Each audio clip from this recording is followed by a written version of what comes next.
రాష్ట్రంలో 2 రోజులుగా చలి తీవ్రత పెరిగింది. శుక్రవారం రాత్రి నుంచి శనివారం ఉదయం వరకు 19 జిల్లాల్లో 12 డిగ్రీల కంటే తక్కువగా ఉష్ణోగ్రతలు నమోదయ్యాయి. అత్యల్పంగా సంగారెడ్డి జిల్లా కోహిర్లో 7.8 డిగ్రీల టెంపరేచర్ నమోదైంది.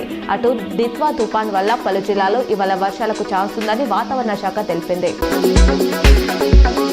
పంచాయతీ ఎన్నికల వేళ సీఎం రేవంత్ జిల్లా పర్యటనకు సిద్ధమవ్వడంపై ఎమ్మెల్సీ కవిత అభ్యంతరం తెలిపారు. ప్రభుత్వ సొమ్ముతో ప్రచారమా, ఎన్నికలు గ్రామాల్లో ఉంటే సీఎం జిల్లా కేంద్రాలకు వెళ్లి అభివృద్ధి కార్యక్రమాలకు శంకుస్థాపన చేస్తారట. ఇది ముమ్మాటికి ఎన్నికల నిబంధనలను ఉల్లంఘించడమే. ఈ విషయంలో ఈసీ జోక్యం చేసుకుని సీఎం పర్యటనను నిలిపివేయాలని ట్వీట్ చేశారు. ఇసుక అమ్మకాలతో ప్రభుత్వానికి వచ్చే ఆదాయం గత ఏడాదితో పోలిస్తే 20% పెరిగింది. 2023-24లో 654.58 కోట్లు, 2024-25లో 738.74 కోట్ల ఆదాయం వచ్చినట్లు అధికారులు వెల్లడించారు.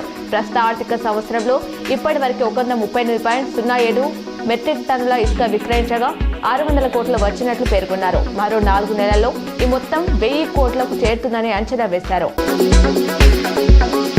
కామారెడ్డిలో అభివృద్ధికి నిధులు తేవడం లేదని ఎమ్మెల్సీ కవిత చేసిన వ్యాఖ్యలపై షబ్బీర్ అలీ స్పందించారు. కవితకు కూడా కామారెడ్డి అభివృద్ధిపై బాధ్యత ఉందన్నారు. ఆమె ఇంకా ఎమ్మెల్సీగా ఉన్నారని, కామారెడ్డి అభివృద్ధికి తమతో కలిసి రావాలని షబ్బీర్ అలీ సూచించారు. 10 ఏళ్లుగా కవిత ఎంపీగా ఎమ్మెల్సీగా ఉన్నారని, ఆకాశంపై ఉమ్మితే మన మీదే పడుతుందని గుర్తుంచుకోవాలని చురకలు అంటించారు.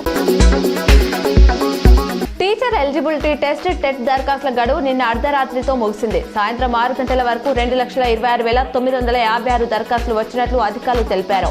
పేపర్ 1కి 81,921, పేపర్ 2కి 1,45,035 అప్లికేషన్లు వచ్చాయి. ఇన్ సర్వీస్ టీచర్లు అప్లై చేయడంతో దరఖాస్తుల సంఖ్య పెరిగింది. రేపటి వరకు ఎడిట్ ఆప్షన్ అందుబాటులో ఉండనుంది.